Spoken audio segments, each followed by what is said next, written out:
नमस्कार साथियों, स्वागत है आप सभी का अंकित इंस्पायर्स इंडिया पर। मैं हूं अंकित अवस्थी। आज के सेशन में 3 प्रमुख मुद्दों पर चर्चा होगी। पहला मुद्दा होगा पाकिस्तान के समुंदर में बनने जा रहा एक आइलैंड जो कि ट्रंप की कृपा से होगा। दूसरी चर्चा होगी अमेरिका द्वारा राफेल पर दिया गया बयान कि चाइना वालों ने फर्जी खबरें उड़ाई थी। और तीसरी चर्चा होगी कि भारत के साथ युद्ध में पाकिस्तान जीता था और पहलगाम में आतंकी हमला नहीं, विद्रोह था। इन तीनों बातों पर आज डिटेल में विश्लेषण होगा। एक एक करके शुरू करते हैं। सबसे पहले चलते हैं पाकिस्तान के मालामाल होने वाले प्लान पर। मालामाल वीकली फिल्म तो देखी होगी, उसमें कुछ इस तरह के ही किरदार होते हैं जिन्हें सपने दिखाए जाते हैं कि तुम अमीर बन जाओगे। खैर, फिलहाल के लिए इनको अमीरी का सपना दिखाकर कहा गया है कि तुम्हारे जीवन में सब अच्छा होने जा रहा है। कैसा अच्छा होगा? दुबई जैसा अच्छा होने की प्लानिंग हो रही है क्या? मतलब कि एकदम ऐसा आइलैंड बन जाएगा जिस पर हसीनाएं रहेंगी, अब हूरों के लिए मरना नहीं पड़ेगा, जमीन पर मिल जाएंगी। कुछ ऐसी फीलिंग दी जा रही है पाकिस्तान को, शायद। हाँ, पाकिस्तान को ऐसी एक फीलिंग दी गई है जिसमें यह कहा गया है कि तुम्हारे लिए आर्टिफिशियल आइलैंड बनाया जाएगा और उस आर्टिफिशियल आइलैंड में जाकर रहो। कई पाकिस्तानी खोपड़ी खुजालते हुए कह रहे होंगे, अबे तो हमारा खैबर पख्तूनख्वा खाली पड़ा हुआ है, हमारे यहाँ पर बलूचिस्तान में इतना बंजर जगह पड़ी हुई है, तो यहाँ रहने नहीं आएगा क्या? क्या सभी को जाकर आइलैंड पर रहना है? जी नहीं। ट्रंप ने सपना दिखाया है, पाकिस्तान को दिखाया है। किस बात पर? कहा है कि सुनो, तुम्हारे पास बहुत तेल है, तुम उस तेल को निकाल काहे नहीं लेते हो? पाकिस्तानी इस बात पर एकदम नचाए घूम रहे हैं कि साहब पाकिस्तान के अंदर इतना तेल है कि उसे निकालने के लिए उसे आइलैंड बनाना पड़ेगा। ब्लूमबर्ग की एक खबर इस समय हेडिंग है और कहा जा रहा है कि पाकिस्तान तेल निकालने के लिए एक आर्टिफिशियल आइलैंड समुद्र में बनाने जा रहा है। इसके मोटिवेशन पर, इन भाई साहब के मोटिवेशन, इनने क्या कह दिया है? इनसे कहा गया है कि तुम अपने पाकिस्तान की जो पेट्रोलियम लिमिटेड कंपनी है उससे कहो कि वो अरब सागर में जाकर पहले एक आइलैंड बनाए, आइलैंड पर जाकर मशीनें खड़ी करे और समुद्र की गहराइयों की तलहटी में से तेल निकाल कर बाहर लाए। कुछ ऐसा आइलैंड, यानी कि समुद्र की गहराई में जाने के लिए एक बेस बने, एक ऐसा आइलैंड। यानी कि पानी के बीच में से अगर तुम्हें तेल तलाशने जाना है तो कैसे जाओगे? तो बोले एक काम करो, पहले पूरी एक खुद की जमीन बनाओ जहां जाकर मशीनें खड़ी कर सको और फिर वहां से जाकर के ड्रिलिंग करके तुम तेल निकालो। सर, आइलैंड की जरूरत क्या है? बोला आइलैंड बना लिया ना तो तेल निकालने का जो खर्चा आएगा 33% तक कम हो जाएगा, इसलिए पहले तुम आइलैंड बनाओ। अच्छा, तेल ना तलाशें पहले? बोले नहीं नहीं, तेल तलाशने के लिए भूमिका का निर्माण करो और इस तरह से फिर पाकिस्तानियों तेल निकालो कि एक दिन तुम्हारा तेल भारत खरीदेगा। और ये सपना दिखाने वाले कोई और नहीं अपितु ट्रंप हैं, जिन्होंने पहले यह समझाया दुनिया को कि सुनो, आईईए का मानना है कि दुनिया में तेल का बाजार $4 ट्रिलियन का है, जो बढ़ते बढ़ते $6.5 ट्रिलियन का हो जाएगा। अमेरिका ने इनको समझाया कि अगर तुम भी तेल निकलवा लिए अपने यहां से, पाकिस्तान का तेल अगर निकल कर आया तो उससे हो सकता है कि तुम्हारे पास इतनी अमीरी हो जाए कि सब लोग एकदम माला माल हो जाए और पाकिस्तान के हाथ में कटोरा नहीं अपितु तेल का। चलिए, खैर, फिलहाल के लिए पाकिस्तान के इन सपनों से आगे बढ़ते हुए मैं आज के प्रायोजक से भी आपको इन्वॉल्व करा देता हूं, मिला देता हूं। नाम है उनका मार्केट वुल्फ। उन्होंने पाकिस्तान की अपेक्षाओं को देखते हुए उन लोगों का ख्याल रखा जो रियल में पैसे कमाने में इंटरेस्ट रखते हैं। साथियों, मार्केट वुल्फ, जो लोग ट्रेडिंग में इन्वॉल्व हैं, चाहे वो ऑयल की ट्रेडिंग करते हो, क्रूड की ट्रेडिंग करते हो, या फिर गोल्ड सिल्वर इनकी ट्रेडिंग करते हो, इंट्राडे ट्रेड करते हो, इनके लिए आप बहुत अच्छे ट्रेंड्स देते हैं। ये एक सेबी रजिस्टर्ड प्लेटफॉर्म है और ये आज के कार्यक्रम के प्रायोजक भी हैं। इनका कहना है कि साहब एक बढ़िया सा एप्लीकेशन है जिसका लिंक कमेंट बॉक्स में पिन है, जहां पर आप जाएं और फॉलो करें ट्रेंड्स को फॉलो करें और जैसे ट्रेंड्स हैं उसके अनुसार आप अपना इन्वेस्टमेंट करें। अगर मार्केट ऊपर जा रहा है, ट्रेंड्स के अकॉर्डिंग आपका मुनाफा बुक हो जाएगा और आप अपना मुनाफा लेकर साइड में हो जाइए। सर, आपके ट्रेंड्स सही हों ये कैसे पता लग सकता है? ये खुद चूंकि सेबी रजिस्टर्ड हैं और इनके पास एक लंबा अनुभव है अपने एनालिसिस का, कि लोगों ने इनका एनालिसिस का लाभ लेकर के महीने भर में खूब सारे प्रॉफिट कमाए हैं। इनका बकायदा सेबी रजिस्ट्रेशन का सर्टिफिकेट भी है और ये तमाम चीजें इनके बारे में उपलब्ध भी हैं और बहुत ही नॉमिनल प्राइस पर इनकी सर्विसेज उपलब्ध हैं। मात्र 99 रुपीज के अंदर ये अपनी सलाह साल भर के लिए उपलब्ध कराते हैं। आप इनके फॉलो ट्रेंड का ऑप्शन यूज कर सकते हैं ट्रेडिंग के अंदर। और हाँ, यदि आपको लगता है कि आपका नुकसान बढ़ रहा है तो आप स्टॉप लॉस का फीचर यूज कर सकते हैं। पैसे को डायरेक्टली आप अपने पास में ले सकते हैं और चूंकि सेबी रजिस्टर्ड है तो आपको इस तरीके से ये प्लेटफॉर्म अपनी जानकारी दे रहा है। आप एक बार इसे अवश्य चेक करिएगा। पाकिस्तान की तरह मालामाल होने के लिए नहीं, लेकिन वाकई में अगर आप ट्रेडर हैं तो आप इनके इस फीचर का लाभ ले सकते हैं। चलिए आगे बढ़ते हैं पाकिस्तान की चर्चा में। और हाँ, एक बात और भाई साहब, इनके 2 मिलियन से ज्यादा डाउनलोड्स भी हैं, गूगल प्ले पर स्टोर पर उपलब्ध हैं, एप्पल प्ले स्टोर पर ये उपलब्ध है। अब सवाल यह है कि पाकिस्तान के अंदर जो ये मालामाल होने का सपना आया है, इससे भारत पर क्या असर हो सकता है और कैसे ये सपना आया। असल में आपको याद होगा ट्रंप का वो काल जिस समय पर भारत पाकिस्तान के युद्ध को रुकवाने के बाद उनके दिमाग की नस दब गई। उनका लगता है कि भारत पाकिस्तान को लड़ने से रुकवाया, उसके बाद उनके जीवन में कुछ और बड़ा नहीं हुआ। वो वहीं पर अटके हुए हैं और रिपीटेटिवली 61वीं बार बोल चुके हैं कि भारत पाकिस्तान का युद्ध मैंने रुकवाया था। और इसको रुकवाते रुकवाते वो इतना आगे तक निकल गए कि हमने टैरिफ का डर दिखाया था, तब जाकर रुके थे। 350% टैरिफ का डर दिखाया था, तब जाकर के ये रुके थे। ये बात है जुलाई 31 की, जब ट्रंप खुशी में इतने आगे निकल गए कि कहा कि पाकिस्तानियों को चाहिए कि वो अपने मैसिव ऑयल रिजर्व का, जो अरब सागर में उनके पास है, उनका एक्सप्लोरेशन करना चाहिए। क्या पता एक दिन इंडिया उनसे तेल खरीदने आ जाए। भाई साहब, इंडिया तेल खरीदेगा पाकिस्तान से, जो पाकिस्तान खुद 80% तेल इंपोर्ट करता है, उसे इस तरह का सपना दिखाया गया। बात जुलाई की थी, शहबाज शरीफ ने सीरियसली ले ली। नवंबर आते आते नवंबर 19 के दिन ये खबर तैरने लगती है और खबर आती है, इसी बात को मानते हुए पाकिस्तान अब रियल में तेल निकालने के लिए सोच रहा है कि जब ट्रंप ने कह दिया कि तेल है तो तेल है, चलिए तेल निकालते हैं। अब तेल निकालने जाएंगे कहां? बोले समुंदर में। समुंदर में तेल कहां है? तो देखिए, समुंदर का पानी जितनी तलहटी तक जाएगा, तलहटी के नीचे ड्रिल किया जाएगा, यानी कि पानी भी किसी जमीन पर भरा हुआ है। उस जमीन की गहराई में जब जाओगे तो वहां से तेल निकाल कर लाओगे, यानी कि समुद्र की गहराई चलो और उसके बाद में जाकर के ड्रिलिंग करो। देखो, ये है अरब सागर, जिसे भारत पाकिस्तान साझा करते हैं गल्फ के साथ। यहाँ पर पाकिस्तान का जो सीमा लग रही है, कराची से लगभग 300 किलोमीटर के आसपास के क्षेत्र में, 30 किलोमीटर के आसपास के क्षेत्र में ये कुछ आर्टिफिशियल आइलैंड बनाने की प्लानिंग कर रहे हैं। इनकी प्लानिंग 30 किलोमीटर दूर सुजावल इलाके के पास में एक आर्टिफिशियल आइलैंड बनाने की है, जो कराची से 130 किलोमीटर है, लेकिन सिंध से 30 किलोमीटर की दूरी पर है। तो समुद्र के अंदर, अच्छा, ये समुद्र के नीचे की जो शेल्फ्स दिखाई दे रही है ना आपको, एडिशनल जो ये एरिया दिखाई दे रहा है, सामान्यतः इन्हीं क्षेत्रों के अंदर तेल की अपेक्षा होती है। ऐसा क्यों? क्योंकि जब बहुत सारी नदियां अपने साथ में फॉसिल लेकर जाती हैं, जीवाश्म लेकर जाती हैं, तो वो इन्हीं कॉन्टिनेंटल शेल्फ्स में सालों तक दबते रहते हैं और वहीं से तेल निकलने की संभावना बनती है। क्योंकि इसी क्षेत्र से होकर सिंध नदी भी गिरती है, तो सिंध के साथ भी बहुत सारा ऐसा जीवाश्म आया होगा जो सालों तक दब करके फॉसिल के अंदर कन्वर्ट होकर फ्यूल में बदला होगा। ये एक थ्योरी है जिसके आधार पर कॉन्टिनेंटल शेल्फ में दुनिया भर के अंदर तेल तलाशा जाता है।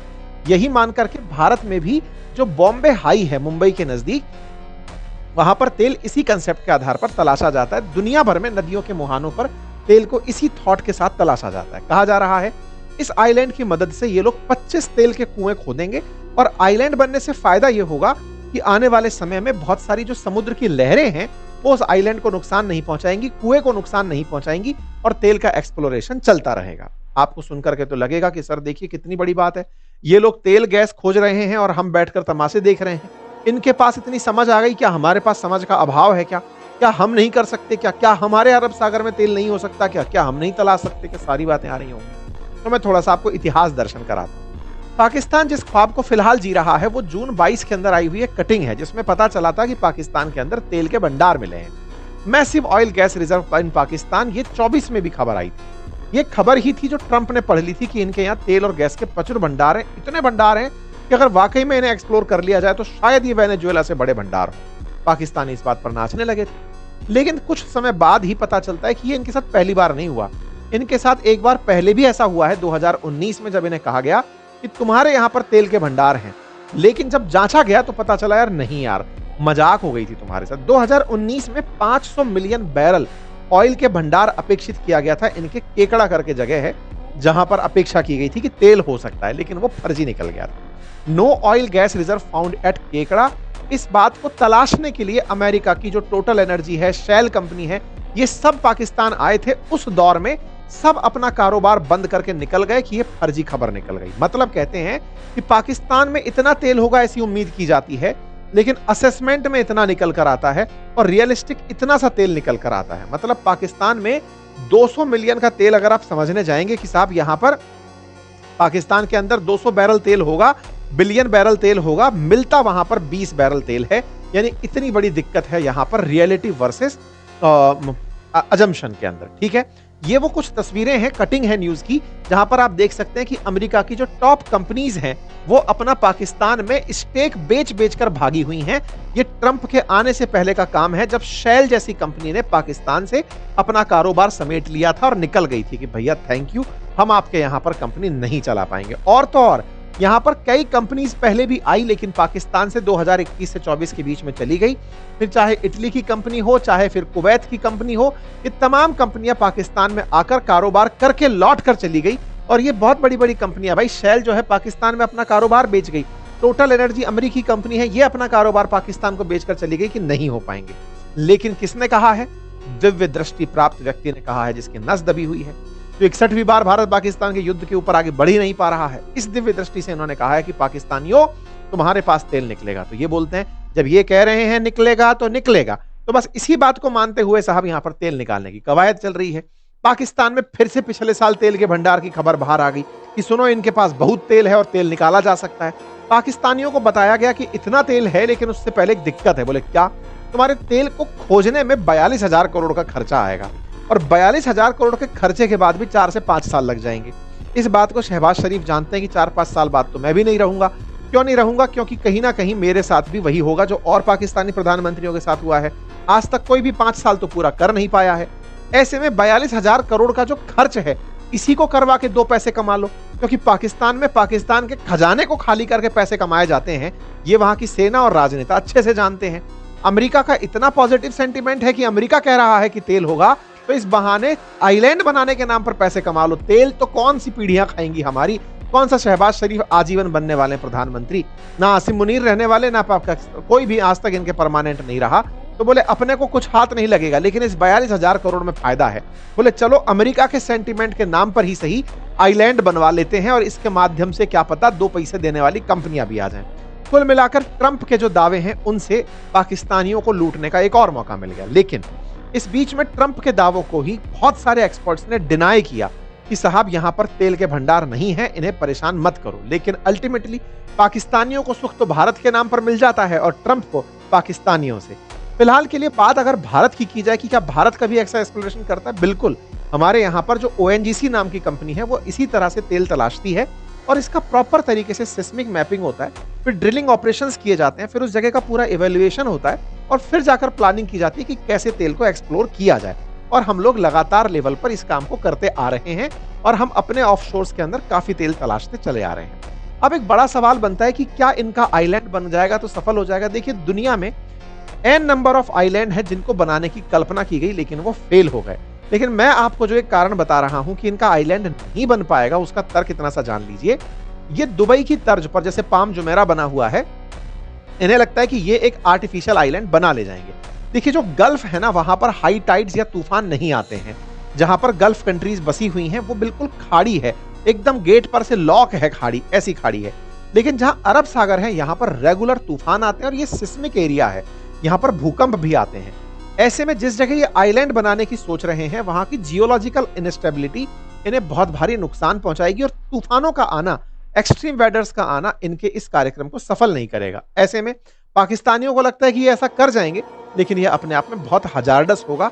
ह्यूज वेव्स और स्ट्रॉन्ग मानसून से ये नहीं टिक पाएंगे, साइक्लोन इन्हें रुकने नहीं देगा, और फिर जो अंडर वाटर करंट्स हैं जो अरब सागर में बह रही हैं, क्योंकि हिंद महासागर दुनिया के अन्य महासागरों से कनेक्टेड है, तो यहाँ पर ओशन करंट्स चलती हैं, जिसके चलते इसके हाई मेंटेनेंस को ये पाकिस्तानी हैंडल नहीं कर पाएंगे। लेकिन इन्हें इतने दूर का नहीं सोचना है। फिलहाल के लिए अब्बा ने कहा है तो लब्बा डब्बा बज रहे हैं, और कुल मिलाकर तेल खरीदने जा रहे हैं। लेकिन सवाल ये है कि साहब अब्बा ने इतना इनके बारे में सोचा कैसे? तो बोले साहब, दिक्कत ये है कि पाकिस्तानियों ने भारत से लगभग 3 गुना ज्यादा पैसा खर्च किया अमेरिकी राष्ट्रपति की लॉबिंग पर। अब ये क्या कहानी है? देखो, अमेरिका के अंदर सीधे खुलेआम लॉबिंग होती है, यानी कि आपको राष्ट्रपति खरीदना है तो खरीद सकते हैं। आपको पता चल गया कि राष्ट्रपति के ये मित्र हैं, आप उनको पैसे दो, राष्ट्रपति से मिलने का वो सुधा तरीका ढूंढेगा। सिस्टम पूरी तरह खुला है। जैसे एलॉन मस्क ने पैसे दिए, मार्केट में खुले थे। तेल कंपनियों ने पैसे दिए, खुले थे। हमारे देश में जो पैसे दिए जाते हैं कि अडानी, अंबानी, टाटा, ये सब पैसे दे रहे हैं, वो सब बिहाइंड द सीन चल रहे होते हैं कि नहीं साहब दिए थे, बॉन्ड खरीद लिए होंगे, चुनावी बॉन्ड खरीद लिए होंगे। हमारे यहाँ पर उस चीज को पब्लिक में नहीं लिया जाता, उनके यहाँ पर ये सब काम पब्लिक होता है। अमेरिका ने पब्लिकली इस बात को कि पाकिस्तानी लोग लॉबिंग कर रहे हैं, ये स्वीकार कर लिया। 3 गुना ज्यादा पैसे खर्च करके ट्रंप की लॉबिंग की गई कि उनको जो बताएगा पाकिस्तान का आदमी, वो ट्रंप को सही लगेगा। यही किया पाकिस्तान की तरफ से कि पाकिस्तान ने ट्रंप से कहा कि सुनो सर, ऑपरेशन सिंदूर में हमको बहुत बुरी तरह मारा, हमारे सैकड़ों लोगों को तबाह कर दिया, अंदर तक ब्रह्मोस घुसा दी, सबको मारधाड़ मचाया, लेकिन आपको यह कहना है कि पाकिस्तान विजेता था। बोले बिल्कुल कहेंगे। एक पाकिस्तान के लिए रिपोर्ट निकल कर आती है और कहा जाता है कि साहब पाकिस्तान की मिलिट्री सक्सेसफुल हो गई थी ऑपरेशन सिंदूर में। कैसे सक्सेसफुल हो गई थी? भारत ने टारगेट हिट किए, भारत ने आतंकी मारे, पाकिस्तान के द्वारा भारत पर हुए जितने भी रिएक्शंस थे या रिप्लाई थे उसमें कोई जान नहीं गई।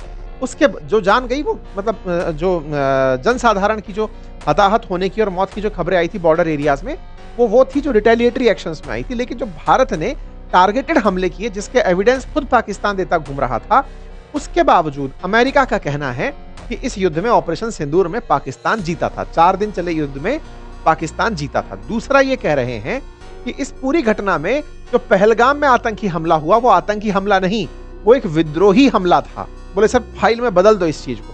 ये बिल्कुल वैसे ही है। जब हम पुलिस में थे तो पुलिस के अंदर कहते हैं कि पुलिस के अंदर जो सबसे ज्यादा करप्शन होता है वो इस बात का कि मर्डर हो गया कोई बात नहीं, मर्डर के बाद जब एफआईआर के बाद में जब कोर्ट में आप जा रहे होते हैं तो जिन भाई साहब ने आपके लिए धाराएं दर्ज की हैं वो धाराएं आपसे पैसा लेकर कितना बदल सकते हैं। क्या इसे हत्या के मुकदमे को या मतलब गैर इरादतन में बदल सकते हो? इरादतन से कि जानबूझकर किया था कि गैर इरादतन किया था? क्या इसके अंदर ड्रिंक एंड ड्राइव का मामला डालोगे या फिर केवल कह दोगे कि नहीं सर गाड़ी का ब्रेक फेल हो गया था? क्या आप इसे मतलब लूट ना मानेंगे या चोरी में कन्वर्ट करेंगे? केवल धाराओं का खेल चलता है जांच अधिकारी के ऊपर। बिल्कुल पाकिस्तानियों ने ट्रंप के साथ वही किया और एक रिपोर्ट प्रकाशित करवा ली और उसमें यह कहलवाया कि आप ये कहो कि आतंकी हमला नहीं था। बोले क्या था? बोले दुनिया ने सबने कहा था आतंकी हमला, खुद अमेरिका ने कहा था आतंकी हमला, फिर क्या था? बोले उसको विद्रोही हमला कह दो। बोले वाह, इसके अलावा क्या? बोले इसके अलावा एक काम और करो सर कि वहां पर पाकिस्तान की विजय हुई थी, आप ये कह दो। बोले हाँ हाँ बिल्कुल कह देंगे पाकिस्तान जीता था। बोले सर वो इतने दिन से जो आप कहते आ रहे थे कि 8 फाइटर जेट गिरे थे, सर वो 8 फाइटर जेट के बारे में क्या कहेंगे? अमेरिकियों को गुस्सा आ गया। बोले सुनो यार बाकी सब सही है, तुम्हारे फर्जीवाड़े में हमारा F-35 नहीं बिक रहा है। वो जो यूक्रेन है वो जाकर के राफेल खरीद लिया 100, वो राफेल की बात करने फ्रांस के पास चला गया। तुम्हारे फर्जीवाड़े के चलते मेरे F-35 नहीं बिक रहे हैं और उधर चाइना वाले अपने J-35 बेच गए। ये चल क्या रहा है? भाई साहब इस बात पर अमेरिकी उखड़ गए और इस बार पहली बार सच बोल दिया और कहा कि सुनो वो जो 8 फाइटर जेट थे ना वो 3 ही फाइटर जेट थे, 3 फाइटर जेट गिरे थे और उसमें राफेल था, इसकी हम कोई गारंटी नहीं देते। और साथ में कहा कि जो राफेल गिरने की फेक खबर फैलाई ना वो चाइना वालों ने फैलाई थी, क्योंकि चाइना वाले नहीं चाहते थे कि फ्रांसीसी राफेल बिके और वो खुद का J-35 बेचना चाहते थे। और इसका प्रमाण मिलता है कि इस पूरी घटना के तुरंत बाद ही चाइना ने इंडोनेशिया को J-35 बेचे थे। बोले ओहो, तो इस प्रकार की साहब फिलहाल एक रिपोर्ट निकल कर आई। लेकिन हमारे देश में अपोजिशन सरकार से सवाल कर रहा है कि लो जी फिर वो बोल रहा है, और अब तो वो ये बोल रहा है कि पहलगाम में आतंकी हमला नहीं था, विद्रोही हमला था। वो फिर बोल रहा है कि पाकिस्तान की कार्रवाई सैन्य कार्रवाई की विजेता थी। हमारा अपोजिशन तो तुरंत उन बातों को पकड़ कर लिया है कि देखो ये क्या बोल रहा है। 800 पन्नों की अमेरिका ने एक रिपोर्ट तैयार की है जिसका नाम है US China economic security review commission, और उसके अंदर ये सारी बातें मेंशन की गई हैं। ये है वो report US China economic and security review commission. इसमें बातें लिखी हैं। इसमें लिखा है Pakistan military success over India in its 4-day clash showcased Chinese weaponry. Chinese हथियारों का उपयोग करके पाकिस्तान ने भारत पर जीत प्राप्त की थी। ये बात इस रिपोर्ट में लिखी गई है। ये सब जानते हैं कि भारत के जो बम थे वो कितना पाकिस्तान के अंदर गिरे थे। आतंकियों के जनाजे हमने देखे, पाकिस्तानियों के वीडियो बनते हमने देखे। भारत ने जो मार्क करके बताए कि हम नूर खान बेस तक को उखाड़ कर चले आए, उसके बावजूद चाइनीज डिफेंस जो था उसको यहां पर जगह दी गई है कि पाकिस्तान उससे जंग लड़ा और उससे विजेता रहा। इसमें यह कहा गया कि चीन पर नजर रखने के लिए इन्होंने एक कमेटी बनाई है USCC, जिसने ये रिपोर्ट प्रकाशित की है और उसमें कहा गया है कि पाकिस्तान को विजय प्राप्त हुई थी। साथ ही साथ आपको याद दिला दें कि यहां पर जो पहलगाम टेरर अटैक था जिस पर कि ट्रंप ने हमला होते ही रिएक्शन दिया था, 22 अप्रैल के बाद में यहां पर देख सकते हैं टेरर अटैक इसने कहा है। यहां पर इनकी जो 22 अप्रैल के दिन ही इनकी तरफ से जो स्पोक पर्सन निकल कर आती हैं वो खुद कहती हैं कि ये टेरर अटैक था। एस जयशंकर साहब सेक्रेटरी रूबियो से बात करते हैं, वो इसे टेरर अटैक बोलते हैं।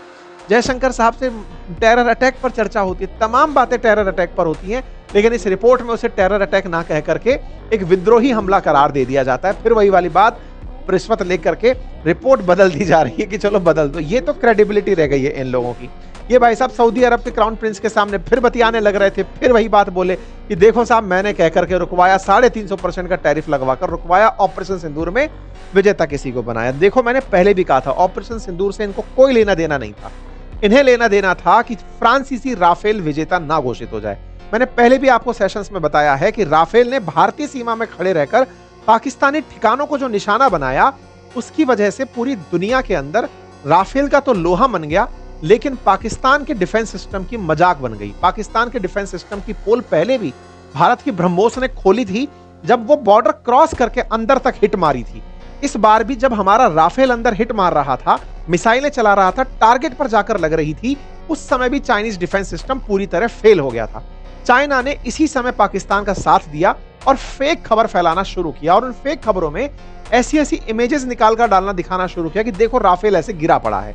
यह सारा खेल हो रहा था ताकि इमानुएल मैक्रोन यानी जो राफेल बेचने वाला देश है, वो राफेल ना बेच पाए और चाइनीज J-35 बिकने लगे। ये काम करने में सफल भी हो जाते ये लोग, लेकिन दुनिया को जिस समय जेलेंस्की ने 100 राफेल का सौदा किया, उससे ये क्लियर हो गया कि ये केवल फर्जी खबर थी। सच ये था कि राफेल सक्सेसफुल था। ये तमाम फेक खबरें हमने उन दिनों भी बाहर निकालकर बताई थी। शुरुआती दौर में ये लोग 5 गिरे, 6 गिरे, 7 गिरे, 8 गिरे तक चले गए थे, इतने राफेल गिरे, इतने राफेल गिरे। लेकिन इनकी खुद रिपोर्ट इस बात के ऊपर क्लेम करती है, और इस रिपोर्ट में निकल कर क्या आता है मैं आपको वो पढ़कर के सुनाऊंगा, जिसमें सुनिए, despite the fact only 3 jet flown by India's military were reportedly downed and all may not have been Rafale। ये खुद इस बात को बोल रहे हैं कि देखो, शुरुआत में ट्रंप खुद कई बार बोलते गए 6 गिरे, 7 गिरे, 8 गिरे, 8 तक गिरा दिए थे ये, और इन्हीं की इस रिपोर्ट में लिखा हुआ आया है कि 3 ही फाइटर जेट गिरे थे और तीनों राफेल थे, इसकी कोई गारंटी नहीं है। ये इस बात पर खुद आ गए कि साहब राफेल का कोई अता पता नहीं है। फिर ये बोलते हैं, according to French intelligence, China initiated a disinformation campaign to hinder sales of French Rafale in favor of its J-35, and it used fake social media accounts to propagate AI and video game images of supposed debris from the planes China's weaponry destroyed। बोले इन्होंने जानबूझ करके फर्जी चीजें फैलाई। अरे मेरे प्यारे साथियों, कम से कम अमेरिका की बातें मानते हो तो अमेरिका की इस बात को भी मान लो। सेलेक्टिवली क्यों मान रहे हो कि वो ये बोला और ये नहीं बोला? अब इस बात को भी मान लो कि ये बोल रहा है 3 ही गिरे थे, 8 से सीधा 3 पर आया। किस ट्रंप पर विश्वास करेंगे जो खुद कह रहा है कि चाइना ने AI जनित वीडियो बनाए थे? किस पाकिस्तान की फेक खबर पर विश्वास करेंगे? अब आप इसको भी अगर सुन रहे हो तो इस रिपोर्ट को ढंग से पढ़ लो, जिसमें यह बात निकल करके आई है। बोले पाकिस्तान ने चीन के खुफिया इंटेलिजेंस के साथ मिलकर फर्जी खबरें फैलाई थी। ये बात लेकिन हमारी जो अपोजिशन है वो इसको इस तरह से उठा रही है कि देख लो साहब, अमेरिका कह रहा है कि 350% के टैरिफ के चलते आप लोगों ने युद्ध विराम कर लिया था। देखो अमेरिका कह रहा है कि पाकिस्तान जो है वो इस युद्ध में सफल रहा था। देखो अमेरिका चाहे जो भी कह रहा हो, पाकिस्तान ने जो भी कहा हो, अब वो सबके सामने खुलकर आ चुका है कि पाकिस्तान अमेरिका से कैसे कहलवाता है। खुद अमेरिकी रिपोर्ट कह रही है कि चाइना वाले फर्जी खबर फैला रहे थे। और तो और हाथ कंगन को आरसी क्या, पढ़े लिखे को फारसी क्या। यूक्रेन जब 100 राफेल परचेज कर रहा है, इससे पता लगा लो कि क्या खेला हुआ है। इसका अर्थ यह है कि इस पूरी दुनिया में वेपन बेचने की होड़ मची है। भारत पाकिस्तान के इस युद्ध में F-35, J-35 और राफेल, ये तीनों कंटेस्टेंट थे कि किसको सबसे ज्यादा वैल्यू मिलेगी, और उसी वैल्यू के आधार पर फ्यूचर तय होगा। बाकी आप लोग इस विषय पर क्या सोचते हैं, अपनी राय जरूर बताइएगा। चैनल पर नए हैं तो सब्सक्राइब कर लीजिएगा।